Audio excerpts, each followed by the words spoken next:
Shalom saudara, mari kita akan mulai prayer, kita berdoa. Bapa di sorga, kami bersyukur atas sepanjang hari ini Tuhan telah mempertemukan kami di dalam ibadah prayer meskipun online. Tuhan berkati di dalam nama Tuhan Yesus. Amin. Haleluya.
Diam-Mu pimpin langkahku setiap waktu dan berjalan dalam Roh-Mu. Nyatakan Tuhan, nyatakan Tuhan kemuliaan-Mu dan berjalan denganku, karena Engkau besertaku. Sekarang ku berjalan, kami tahu Tuhan, ku tahu Tuhan, pimpin langkahku dengan kasih karunia-Mu. Langkahku setiap waktu berjalan dalam Roh-Mu. Ku tahu Tuhan, pimpin-Mu dan berjalan denganku. Haleluya. Karena Engkau besertaku.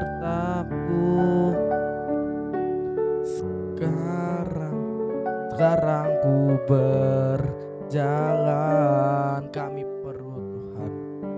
Ku tahu Tuhan, pimpin langkahku dengan kasih karunia-Mu. Pimpin langkahku setiap waktu berjalan dalam Roh-Mu. Nyatakan Tuhan,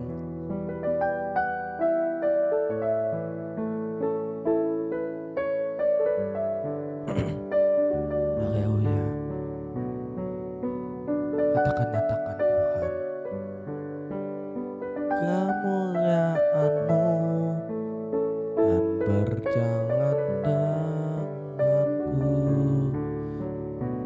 Nyatakan Tuhan kemuliaan-Mu dan berjalan denganku. Haleluya, mari sembah Dia.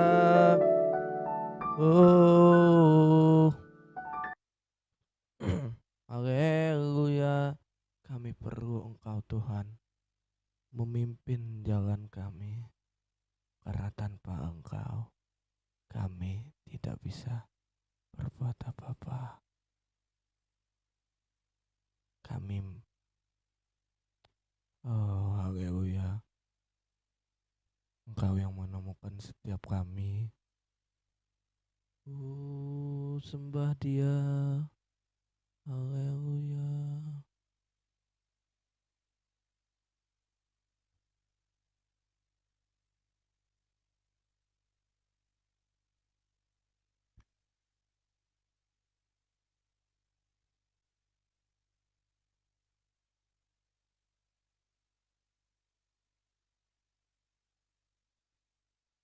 Haleluya.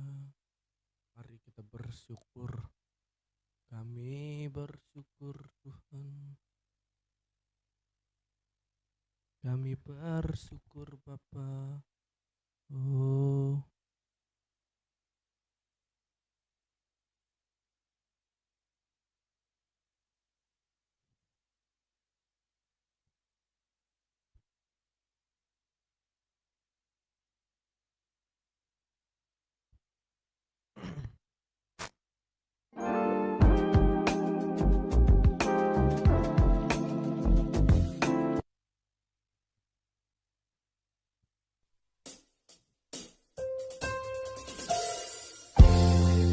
kami bersyukur buat kasih setiamu di dalam hidup kami. Syukur.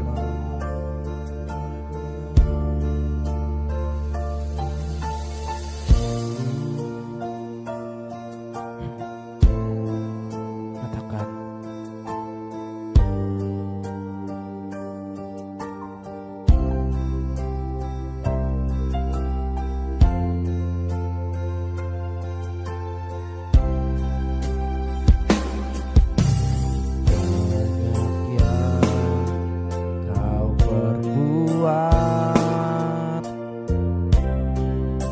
dalam hidupku, rancangan indahmu terjadi di hidupku. Bapa yang mengerti segala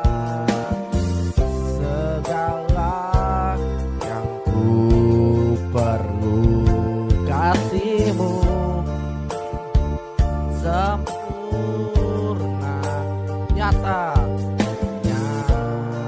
dalam hidupku.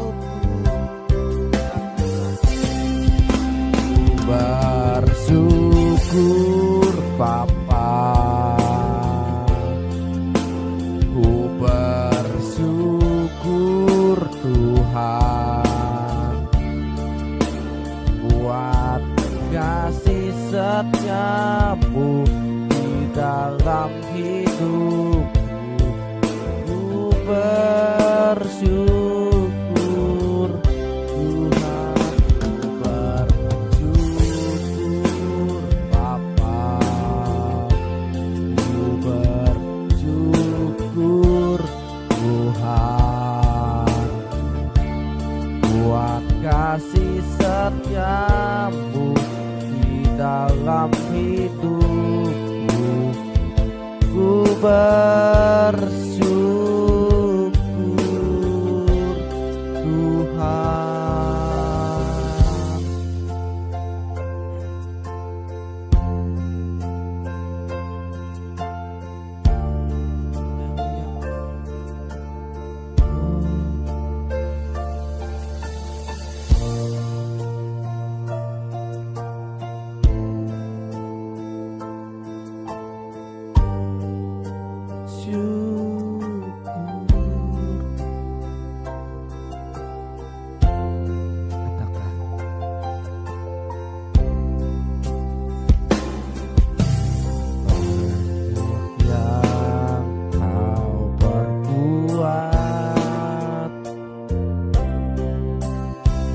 Dalam hidupku, sebab rancang indahmu terjadi di hidupku. Bapa yang mengerti segala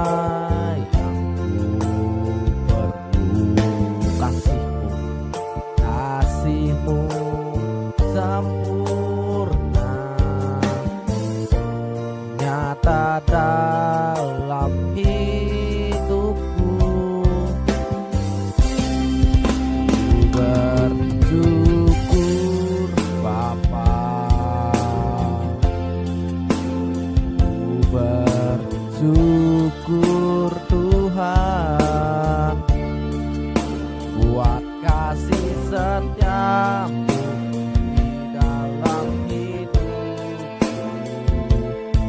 bersyukur.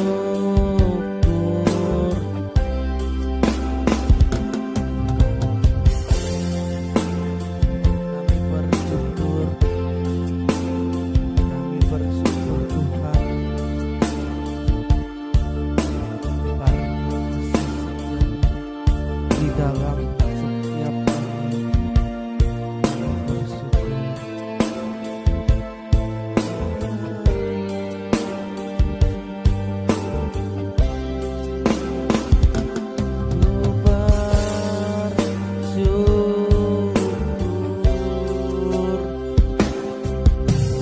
Tuhan, haleluya.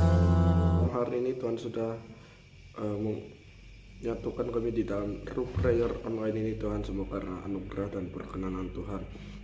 Terima kasih, kami akan mendengarkan firman-Mu dalam nama Tuhan Yesus. Amin. Saudara pernah gak sih dengar cerita tentang anak yang hilang? Si bungsu dan si sulung. Nah, hari ini saya akan membahas bahwa kedua anak itu mempunyai otoritas yang sama sebagai anak, tetapi mereka mempunyai perspektif yang berbeda tentang kepribadian mereka atau tentang otoritas mereka sebagai anak. Saya yang pertama pertama akan membahas tentang anak yang bungsu dulu. Di dalam Lukas pasal 15 ayat yang ke-11 berkata, Yesus berkata lagi, ada seorang mempunyai 2 anak laki-laki. Kata yang bungsu kepada ayahnya, Bapa, berikan padaku bagian harta milik kita yang menjadi hakku. Lalu ayahnya membagi-bagikan harta kekayaan itu di antara mereka.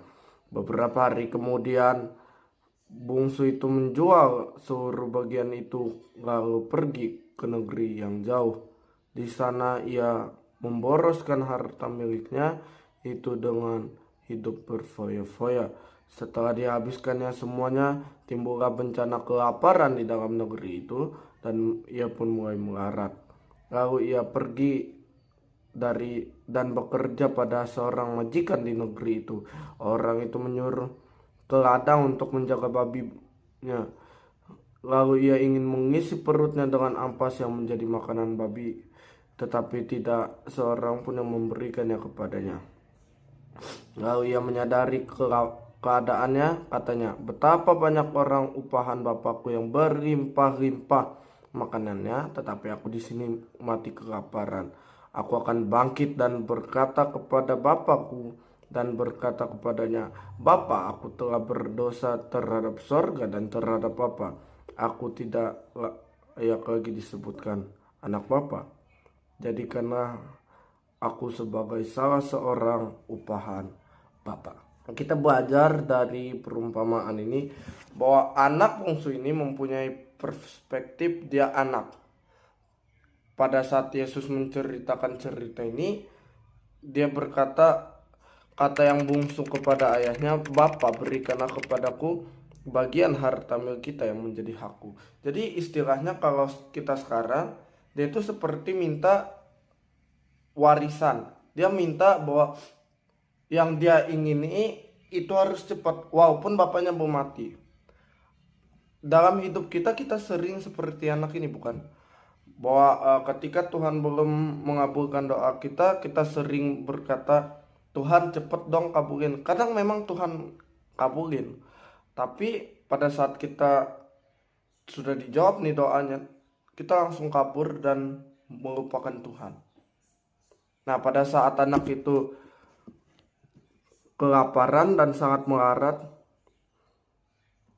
di ayat 14, setelah dihabiskan semuanya, timbullah bencana kelaparan di dalam negeri itu dan ia pun mulai melarat. Lalu ia pergi dan bekerja pada seorang majikan di negeri itu. Orang itu menyuruhnya ke ladang untuk menjaga babi-babinya. Lalu ia ingin mengisi perut dengan ampas yang menjadi makanan babi itu, tetapi tidak seorang pun yang memberikannya. Kita kadang kayak gitu kan. Kita sering melupakan Tuhan, tapi Tuhan itu baik gitu. Dia menunggu kita. Itu yang akan kita bahas nanti di part yang kedua. Yang pertama kita akan belajar bagaimana kejatuhan dari seorang anak ini. Dia tahu bapaknya itu baik, dia minta warisannya padahal bapaknya itu pemati. Dari sini kita belajar bahwa jangan tinggalkan Tuhan sekalipun doamu sudah terjawab maupun belum terjawab. Karena ingat, hukum tabur tuai itu nyata saudara. Ya, apa yang kita tabur akan kita tuai. Tuhan gak pernah menghukum, tapi kita lah yang menghukum diri kita sendiri. Tuhan Yesus memberkati dan shalom. Bapak, terima kasih Tuhan.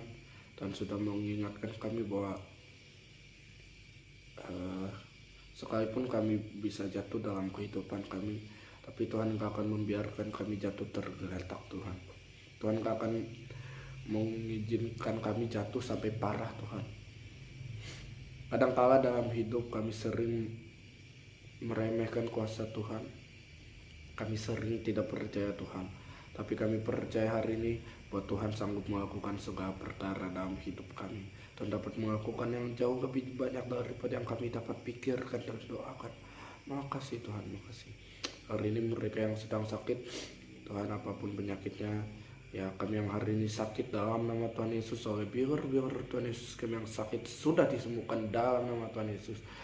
Hari ini mereka yang sedang berbeban berat, saudara ingat, marilah kepadaku yang letih dan berbeban berat, aku, kata Tuhan, akan memberi kelegaan bagimu.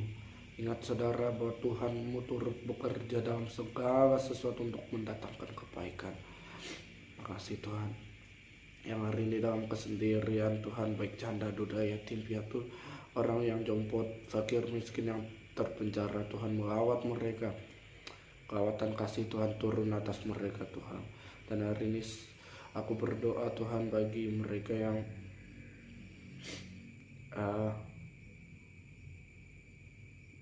sedang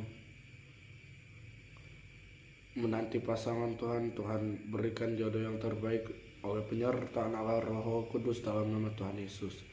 Aku berdoa bagi keamanan bangsa kami Indonesia ini Tuhan. Tuhan yang memberkatinya.